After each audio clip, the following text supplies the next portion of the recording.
Hello friends, मैं अंकित भारद्वाज और ये मेरी ट्रिप जो है वो है 2019 अगस्त, जिसमें मैंने भोपाल, इंदौर और उज्जैन कवर करा था। हालांकि ये ट्रिप ज़्यादा एक्साइटिंग नहीं थी और ज़्यादा ट्रैवल भी नहीं करा इसमें। एक्चुअली मैं गया था दोस्त के यहाँ, तो दोस्त के यहाँ जाके वहाँ से जो चीज़ें हम एक्सप्लोर कर सकते हैं, सांची स्तूप हुआ और ज्योतिर्लिंग थे, महाकालेश्वर, ओमकारेश्वर, तो वो मैंने इसमें कवर करा। हालांकि ये ब्लॉग ज़्यादा अच्छा नहीं है, तो जैसा भी आपको लगे वैसा कमेंट करो और मेरा चैनल सब्सक्राइब करो।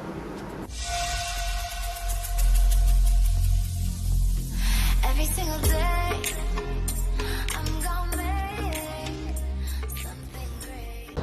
सो जर्नी स्टार्ट हो रही है यहाँ से। मैं आ गया हूँ भोपाल और भोपाल से भी मैं जाऊँगा इंदौर। पहले भोपाल एक्सप्लोर करेंगे आज और फिर जाएंगे इंदौर और इंदौर से उज्जैन। अब हमारे पास ट्यूसडे तक मैं यहीं हूँ, बाकी देखते हैं कैसे कैसे क्या क्या करना है, क्या क्या लोकेशंस हमें मिलती हैं, सब चीज़ें। सो ये है सिटी भोपाल और मैं 2008 में आया था यहाँ एसएसबी देने, लेकिन उस टाइम मैंने सिटी को देखा नहीं था और आज मैं सिटी घूमूंगा तो आई डोंट नो कि मुझे क्या डिफरेंसेस मिलने वाले हैं, क्योंकि मैंने पहले देखा ही नहीं था। फिलहाल बस ये ओवरलुक है अभी सिटी का। बाकी यहाँ क्या क्या प्लेसेस हैं या कैसा एक्सप्लोर किया जा सकता है वो चीज़ तो बाद में पता चलेगी।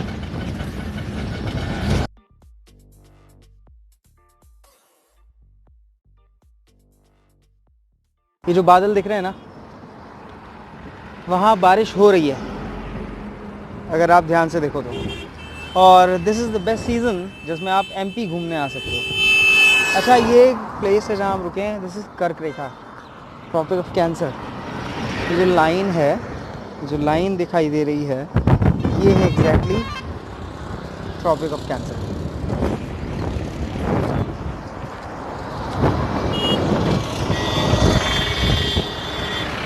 जिसने ट्रॉपिक ऑफ कैंसर ना देखी हो वो ऐसे देख लो। हाँ, तो सांची स्तूप जाने के लिए आपको टिकट्स लेने पड़ते हैं। So this is our tickets और हमने ले लिए, हम जा रहे हैं। तो ये है main entrance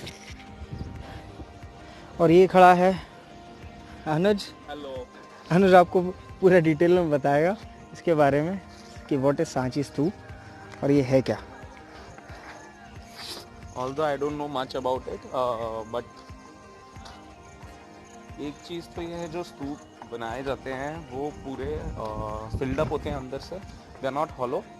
and second thing, it was made by Ashok द्वारा इसको बनाया गया था। और ये जो है महात्मा बुद्ध की जो उनके अस्थियाँ थी, उनको इसमें रखा गया है स्तूपों में, अलग अलग जगहों पर। तो उसमें से एक स्तूप है Sanchi Stupa, one of the most important tourist spot, especially for the Buddhist. Many Sri Lankans and Chinese people used to come over here, and that's it what I know about it. चलो बाकी बाद में बताएंगे।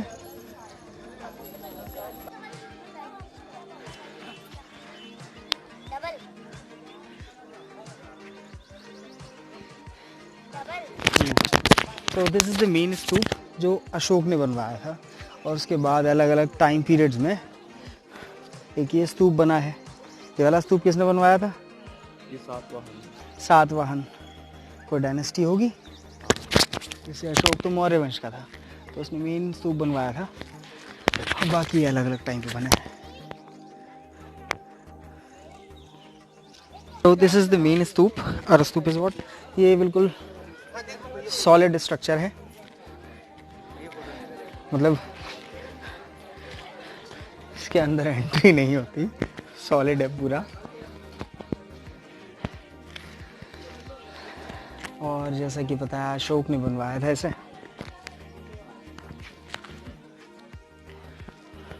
शांत प्लेस था सांची के पास ये बहुत, जहाँ अशोक को मिला और अशोक ने यहाँ स्तूप बनवाया। फिर उसके बाद अलग अलग डायनेस्टीज़ के लोग आए, उन्होंने और स्तूप भी बनवाए। जैसे ये मेन स्तूप केवल अशोक ने बनवाया था। और यहाँ जो एंट्रेंस गेट पर ये लगा था, ये सिंबलिज्म है बर्थ टू डेथ, उन चीज़ों का। ये जो स्टैचूज़ आपको दिख रहे हैं, जैसे लास्ट स्टैचू थी जिसका सर अलग था और इसका भी सर अलग है, ये यहाँ से जोड़ रखा है। ये औरंगज़ेब ने जितने भी स्टैचूज़ थे हिंदू देवी देवताओं के, वो सारे उसने, बुद्धिस्ट जितने भी स्टैचूज़ थे तो वो सारे उसने खंडित करवा दिए थे, सबके सर तुड़वा दिए थे। तो जहाँ जहाँ वो सर अवेलेबल थे तो वापस उन्हें जोड़कर वैसा कर दिया गया, और जिनके नहीं मिले, जिन मूर्तियों के सर नहीं मिले, तो वो मूर्तियाँ वैसे रह गई।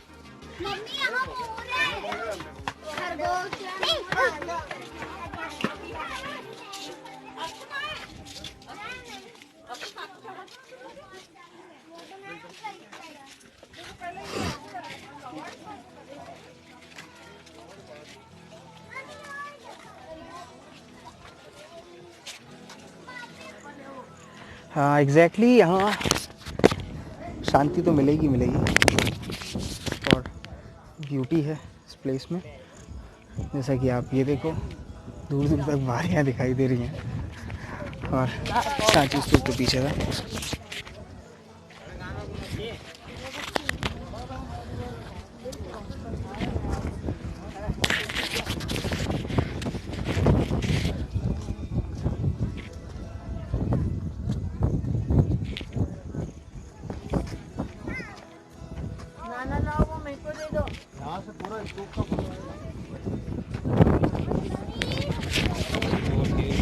हाँ, तो ये है सांची स्तूप की मोनेस्ट्री। मीन्स पत्थरों का एक गार्डन सा बना है, और ये दूर से आपको दिखेगी यहाँ से सिटी।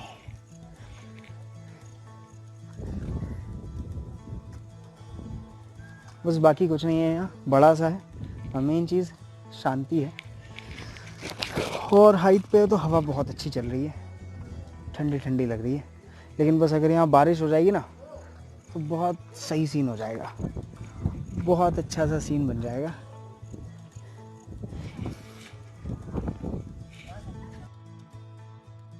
सांची स्तूप से 9 किलोमीटर उदयगिरी केव्स का रास्ता जो है वो ऐसा है, और रेनी सीज़न में पूरा कवर्ड हो जाता है मड से, तो बड़ा स्लिपरी रोड था। 1-2 बार तो बाइक स्लिप होने से भी बची, लेकिन फाइनली हम पहुंच गए सेफली और लौट भी आए। लेकिन अगर सांची स्तूप जाओ तो उदयगिरी केव्स ज़रूर जाओ, वहाँ कुछ ऐसा केव जैसा कुछ नहीं है, लेकिन फिर भी यहाँ आ गए हम उदयगिरी केव्स। और उदयगिरी केव्स का एक ये एंट्रेंस है जो हमें बताया कि एंट्रेंस ज़्यादा अच्छा है, और 200 मीटर आगे से टिकट मिलते हैं। टिकट विंडो आगे थी, वहाँ से भी एंट्रेंस है, लेकिन ये बता रहा था ये एंट्रेंस ज़्यादा अच्छा है। तो हाँ, टिकट ले आए।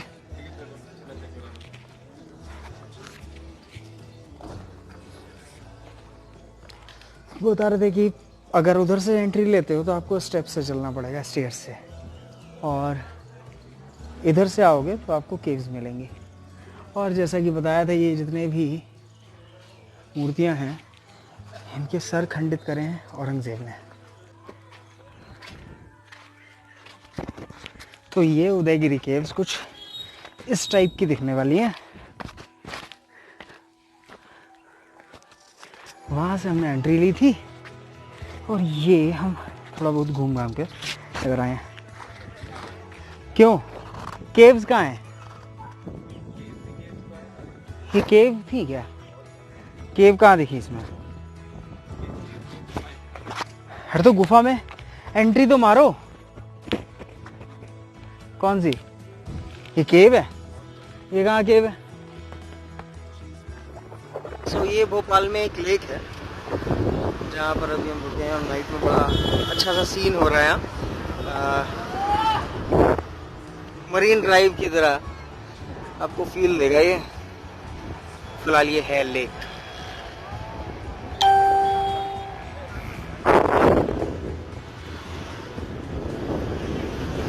वो किस राजा भोज।